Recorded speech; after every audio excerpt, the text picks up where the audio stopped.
हम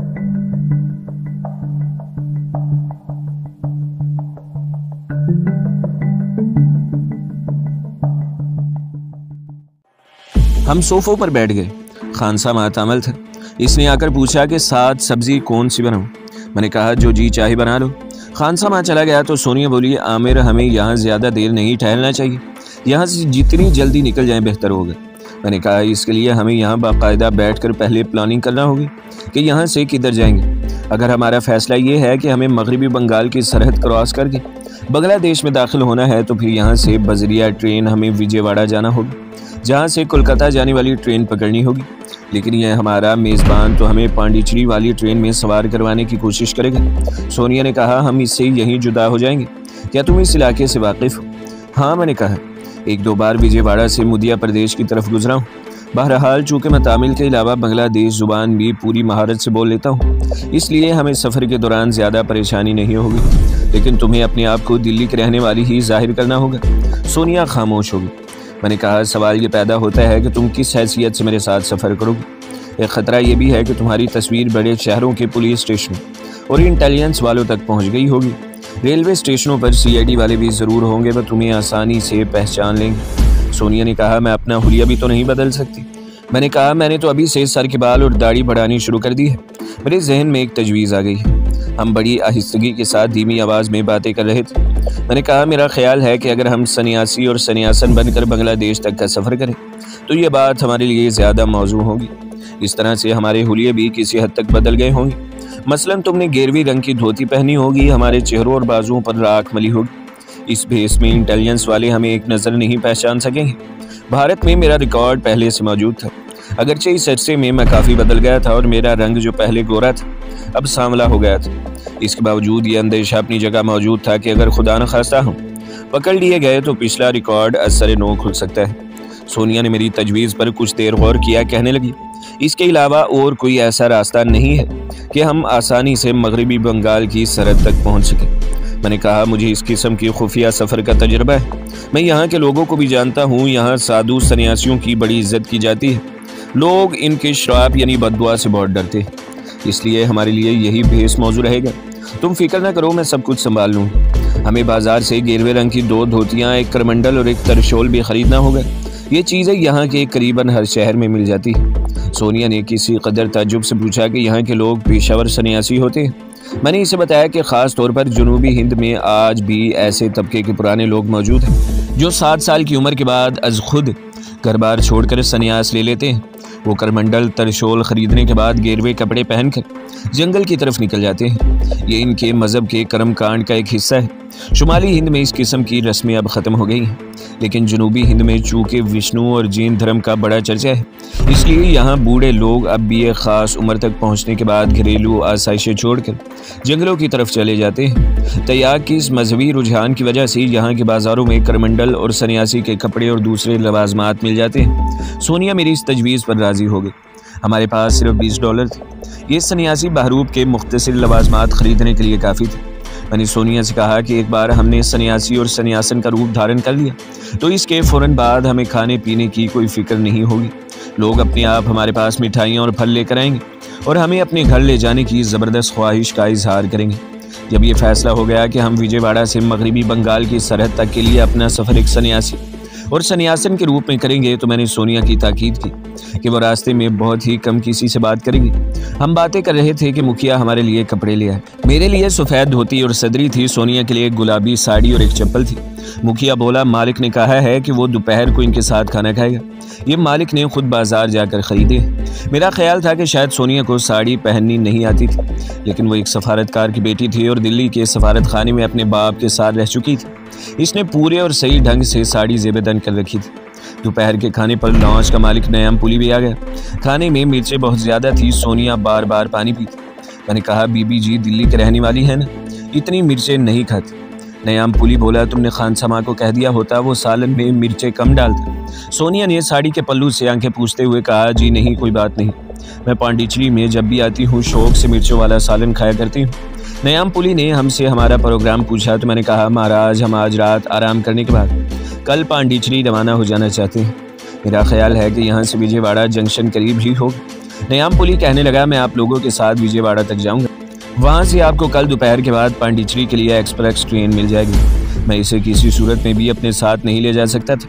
मैंने कहा, आपको तकलीफ करने की क्या ज़रूरत है महाराज, मैं जो बीबी जी के साथ हूँ, मैं इस इलाके से वाकिफ़ हूँ, विजयवाड़ा से कई बार गुजरा हूँ। इसने समोसा खाते हुए कहा, जैसे आपकी मर्जी, बहरहाल मैं मुखिया को आपके साथ कर दूंगा, वो विजयवाड़ा तक आपको छोड़ाएगा, टिकट भी वो खरीदेगा, मैं इसे पैसे दे दूंगा। सोनिया ने कहा, इसकी क्या ज़रूरत है भाईजान, हमारे पास कुछ डॉलर है, हम खुद ही खरीद लेंगे।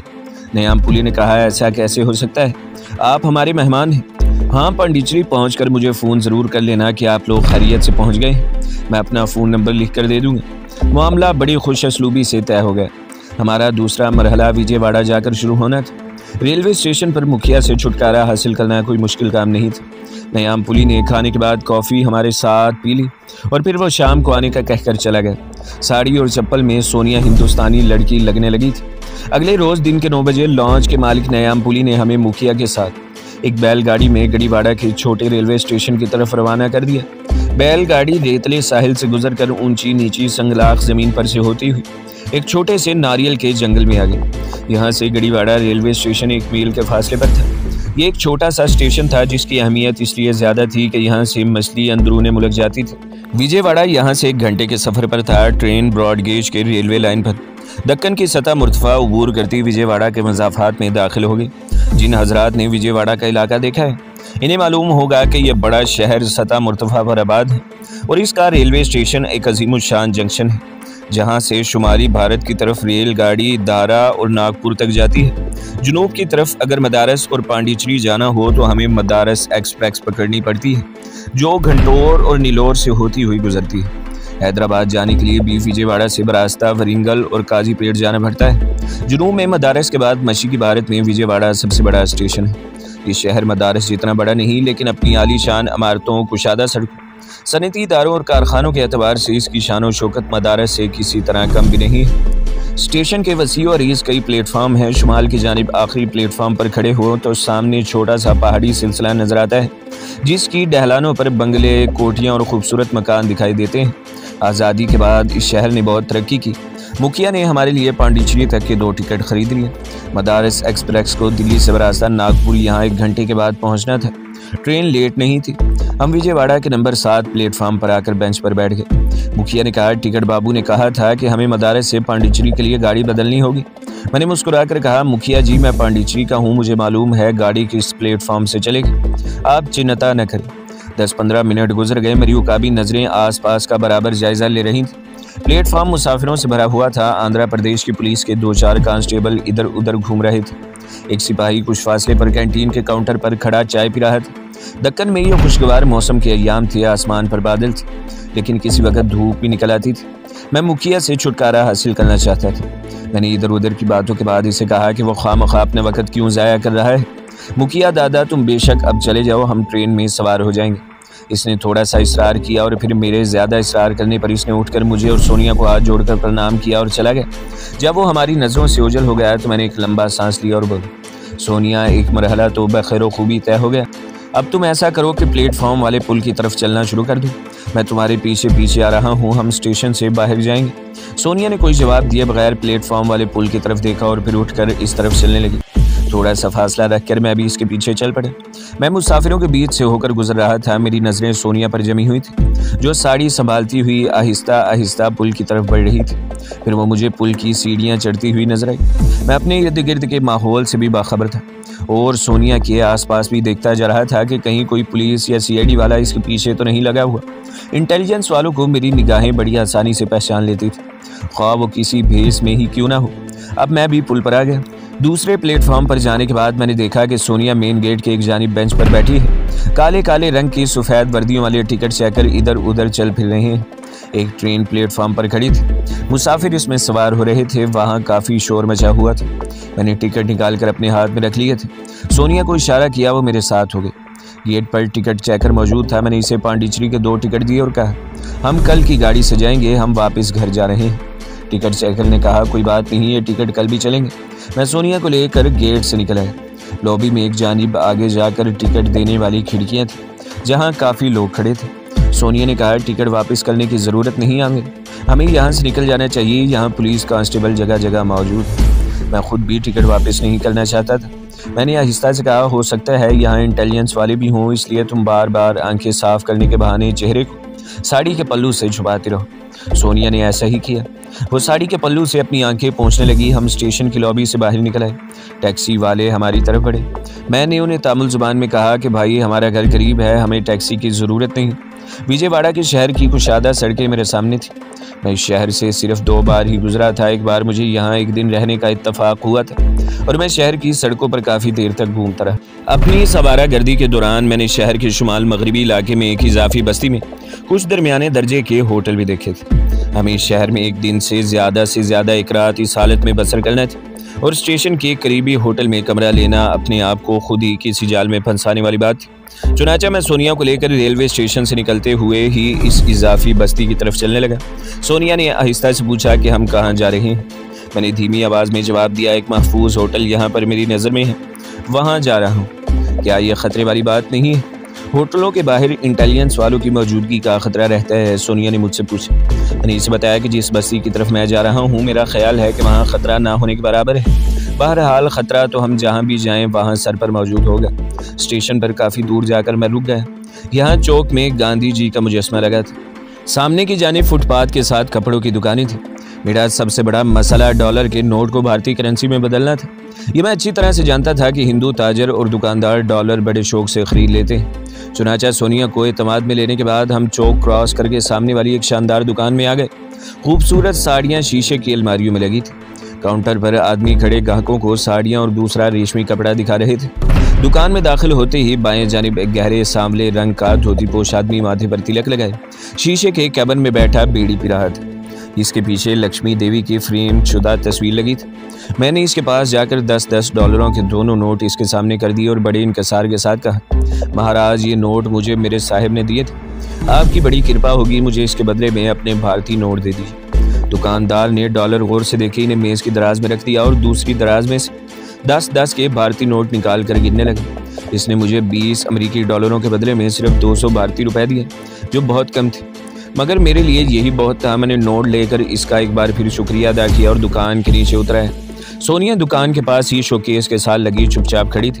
मैंने माहौल का गहरी नज़र से जायज़ा लिया। मेरे कयास के मुताबिक वहाँ कोई CID वाला नहीं था। मैं आगे को चला तो सोनिया भी मेरे पीछे पीछे चल पड़ी। काफ़ी आगे जाकर मैं सोनिया के साथ साथ हो गया और इसे बताया कि मैं 200 रुपये ले आया हूँ। वो खामोश रही। फुटपाथ बाएं तरफ वाले बाजार की तरफ को घूम गया। मैं बाजार को पहचानने की कोशिश कर रहा था। मुझे इस बाजार को छोड़कर दूसरी तरफ एक बार फिर गांधी की मूर्ति वाले चौक की तरफ जाना था, क्योंकि इजाफी बस्ती का रास्ता मैं वहीं से तलाश कर सकता था। चुनाचा मैं दोबारा इसी चौक में आ गया। यहाँ से एक खुला रास्ता शुमाल की तरफ जाता था। मैं इस पर चल पड़ा। मैंने सोनिया को बताया कि ये रास्ता इजाफी बस्ती की तरफ जाता है। कुछ दूर जाने के बाद मैंने एक टैक्सी रुकवाई और इसमें बैठने के बाद ड्राइवर से कहा कि वो टीले के पीछे वाली बस्ती की तरफ चले। ड्राइवर ने उर्दू में कहा, बोस कॉलोनी जाएगा साहब? मैंने जल्दी से कहा, हाँ भैया, बोस कॉलोनी चलना है। टैक्सी अपनी मंजिल की तरफ रवाना हो गई। ऊंची नीची सड़कों पर से गुजरती हुई टैक्सी ने छोटे टीले को पार किया तो हमारे सामने बोस कॉलोनी थी। पहाड़ी के ऊपर पानी की बहुत बड़ी टंकी बनी थी। बोस कॉलोनी को मैंने पहचान लिया था। यहाँ बंगले, मकान, क्वार्टर और रिहायशी फ्लैटों वाली ऊंची ऊंची इमारतें भी थी। एक जगह सड़क के करीब मैंने टैक्सी रुकवा ली। इसे किराया अदा किया और सोनिया से कहा, आओ कांता, वो सामने वाला घर है मामा जी का। टैक्सी वाला आगे निकल गया। ये जुमला मैंने टैक्सी वाले के लिए कहा था। हम बोस कॉलोनी में दाखिल हुए तो एक जानिब 2-3 होटलों की इमारतें खड़ी थी। तेलुगु और तमिल में होटलों के नाम लिखे थे। एक होटल का नाम पर्वती होटल था। मुझे ये नाम पसंद है। वैसे भी वहाँ आसपास ज़्यादा लोग नहीं थे, सिर्फ 2-3 गाड़ियाँ खड़ी थी। होटल की ड्योढ़ी में एक छोटा सा कैबिन बना हुआ था जिसमें एक लड़का रजिस्टर्ड खोले बैठा इसमें कुछ इंदराज कर रहा था। मैंने जाकर प्रणाम किया। लड़के ने हिंदी में पूछा कि मैं क्या सेवा कर सकता हूँ। मैंने कहा, महाराज, हम पति पत्नी के लिए कमरा होगा।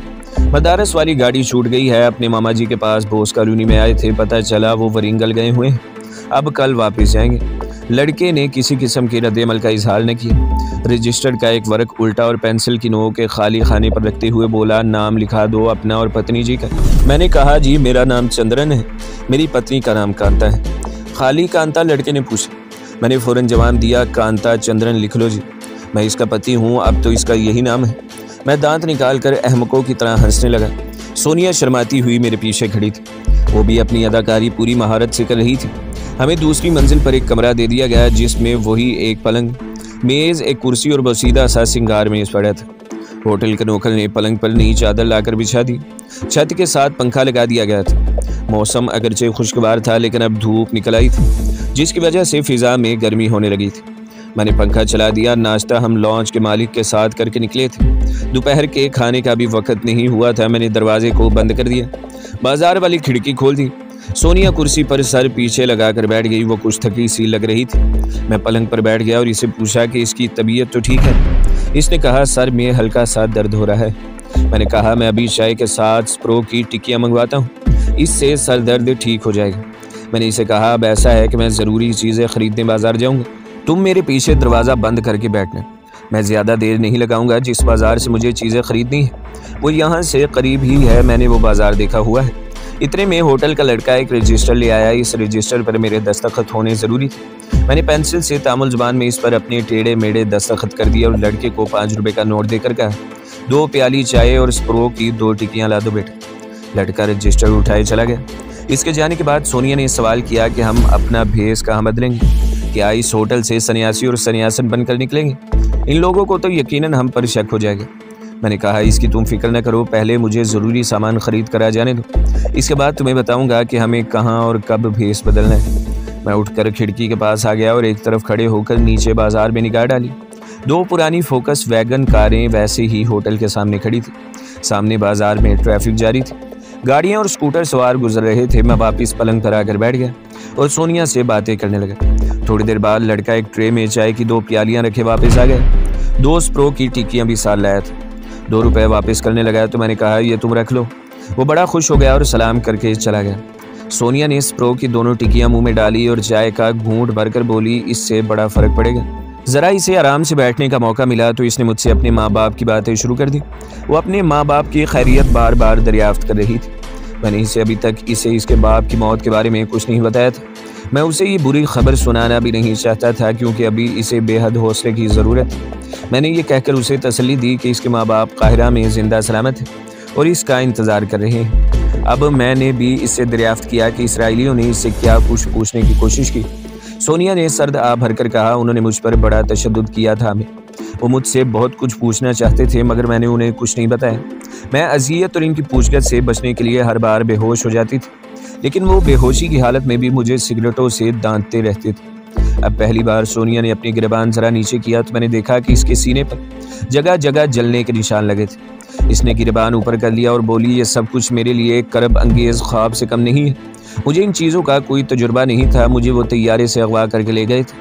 वो ठंडा सांस भरकर बोली, खुदा ने मुझे एक बहुत बड़े जहन्नम से निकाल लिया है क्योंकि इंडियन इंटेलिजेंस का जो वफद आ रहा था, खुदा जाने वो मेरे साथ कैसा बेईमाना सलूक करते। हमने चाय ख़त्म कर ली। मैंने उठते हुए कहा, दरवाज़ा अंदर से अच्छी तरह बंद कर लेना, मैं बहुत जल्द वापस आ जाऊँगा। कोई भी दरवाज़ा खटखटाए तो खोलना मत। अंदर ही से बात करना, अव्वल तो कोई नहीं आएगा। मैं देर नहीं लगाऊंगा। मैं कमरे से निकलकर निचली मंजिल की तरफ जाती सीढ़ियों की तरफ बढ़ा तो मुझे सोनिया के दरवाजे की चटखनी लगाने की आवाज़ है। नीचे कैबिन के पीछे वही लड़का रजिस्टर पर बैठा कुछ लिख रहा था। मैं खामोशी से होटल के दरवाजे से बाहर निकल गया। वो बाजार जहाँ मेरे मतलब की चीज़ें यानी करमंडल, तरशोल और गिरवी धोतियाँ बिकती थी, वहाँ से ज़्यादा दूर नहीं था। मैं पैदल ही इस बाज़ार की तरफ चल पड़ा। बाज़ार का मोड़ घूमने के बाद मैंने एक खंबे पर लगी फिल्मी बोर्ड की तरफ देखने के बहाने नीचे निगाह डाली तो मेरा पीछा कोई नहीं कर रहा था। मुझे अपने पीछे कोई मुश्तबा आदमी नजर न आए। मैं दूसरे बाज़ार में से गुजर कर एक तंग बाज़ार में आ गया। ये बाज़ार हमारे लाहौर के लंडे बाज़ार की तरह का था और यहाँ दुनिया जहान की चीज़ें बिकती थी। पुरानी नई चोरी की चीज़ें। एक दुकान में मुझे गेरवे रंग की धोतियाँ लटकती नजर आई। मैं दुकान में घुस गया। यहाँ करमंडल भी थे। मैंने ये बहाना किया कि हम एक ड्रामा स्टेज कर रहे हैं जिसके लिए हमें एक साधु की कॉस्ट्यूम की ज़रूरत है। मैं 2 गेरवे रंग की धोतियाँ और करमंडल ख़रीद कर थैले में डाल कर रख लिए। तरशोल मुझे यहाँ न मिल सका। दूसरी दुकानों पर जाकर देखा। इत्तफाक ऐसा हुआ कि तरशोल मुझे कहीं ना मिला।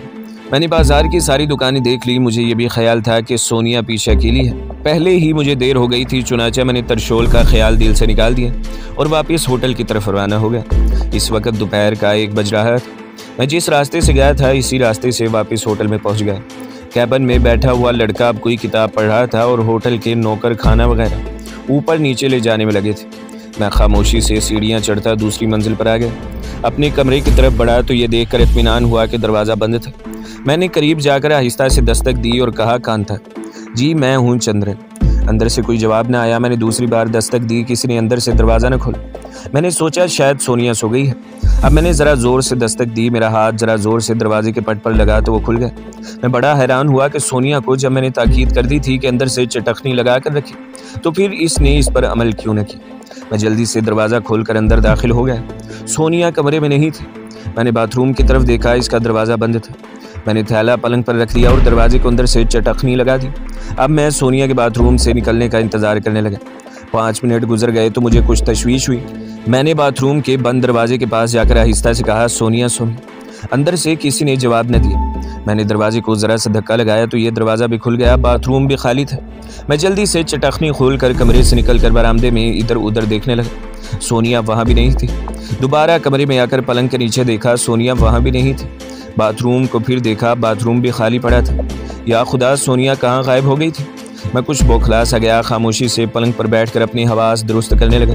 फिर उठा, बाहर निकलकर दरवाजे को ताला लगाया और नीचे होटल के कैबिन वाले लड़के के पास आकर अपने जज्बात को पूरी तरह काबू करने के बाद आहिस्ता से बड़ी बेनियाजी से पूछा कि मेरी पत्नी बाजार गई है? अभी तक नहीं आई।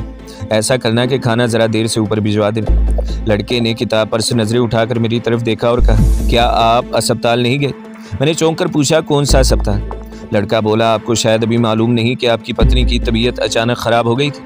आपका ताऊ जी यहाँ आया था, वही इसे बेहोशी की हालत में टैक्सी में डालकर अस्पताल ले गए। इसके साथ एक औरत भी थी, कह रही थी कि तुम आओ तो तुम्हें सिविल अस्पताल भेज दो। मेरे पाँव तले की ज़मीन निकल गई। सोनिया को अगवा कर लिया गया था। मैंने मसनूई घबराहट तारी करते हुए कहा, अच्छा ये बात है, भगवान कृपा करे, मगर वो कौन लोग थे? इनका हुलिया कैसा था? होटल वाले लड़के ने बताया कि आदमी पक्की उम्र का मजबूत जिस्म वाला था। घुंघरेवाले बाल थे, पतलून कमीज में था। जो औरत साथ थी इसकी उम्र 40 के करीब थी। इसने नीली साड़ी पहन रखी थी और इसका रंग सांवला था। मैं इसे ये नहीं कह सकता था कि मेरी पत्नी अगवा कर ली गई है।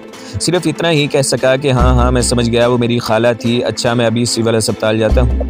मैं जल्दी ऊपर गया। कमरा खोलकर थैला उठाकर बगल में दबाया। सीढ़ियाँ तय करता नीचे आया। चाबी लड़के को दी और इससे सिर्फ इतना ही पूछा कि वो लोग टैक्सी में बैठकर किस तरफ गए। होटल वाले लड़के ने एक तरफ इशारा करते हुए कहा, इस तरफ गए। मैं होटल से निकलकर इसी तरफ चल पड़ा। मेरा जहन सनसना रहा था। इस जगह सोनिया का अगवा हो जाना मेरे लिए एक इंतहाई इंदोहनाक हादसा था। मैं इसे मौत के मुंह से निकाल कर लाया था। सवाल यह था कि आखिर इसे कौन अगवा करके ले जा सकता है। अगर ये काम पुलिस या CID वालों का था तो इन्हें भेस बदल कराने और ड्रामा रचाने की क्या ज़रूरत थी? वो तो बड़ी आसानी से पुलिस के साथ आकर सोनिया को गिरफ्तार करके ले जा सकते थे। अगर वो पुलिस या CID वाले होते तो सिर्फ सोनिया को ही गिरफ्तार न करते, बल्कि मेरे पास आने का भी इंतज़ार करते और मुझे भी इसके साथ ही गिरफ्तार करते। इससे जाहिर होता था कि ये कोई और लोग थे। मगर मेरी समझ में नहीं आ रहा था कि अगर ये दूसरे आदमी थे तो ये कौन थे? क्या ये सोनिया के पहले ही से पीछे लगे थे? मगर यहाँ तो सोनिया को कोई भी नहीं जानता, फिर किसी को क्या पड़ी है कि इसे अगवा करता। लॉन्च के मालिक नयाम पुली पर भी मुझे शुबा नहीं हो सकता था, क्योंकि अगर वो चाहता तो बंदरगाह पर ही जब रात को मैं सो रहा था सोनिया को अपने किसी भी आदमी से अगवा करवा सकता था। मैं इसका क्या बिगाड़ सकता था? फिर क्या ये पेशावर बुर्दा फरोश का काम है, जो अकेली दकेली औरत को होटल में देखते हैं और इसे कोई दवाई सुंघा कर बेहोश करके ले जाते हैं? तो दोस्तों, अगली किस देखने के लिए हमारे चैनल को सब्सक्राइब करें, वीडियो को लाइक करें और बेल के आइकॉन को भी दबा दें, ताकि हर जो आने वाली वीडियो है वो आपको सबसे पहले मिलती रहे।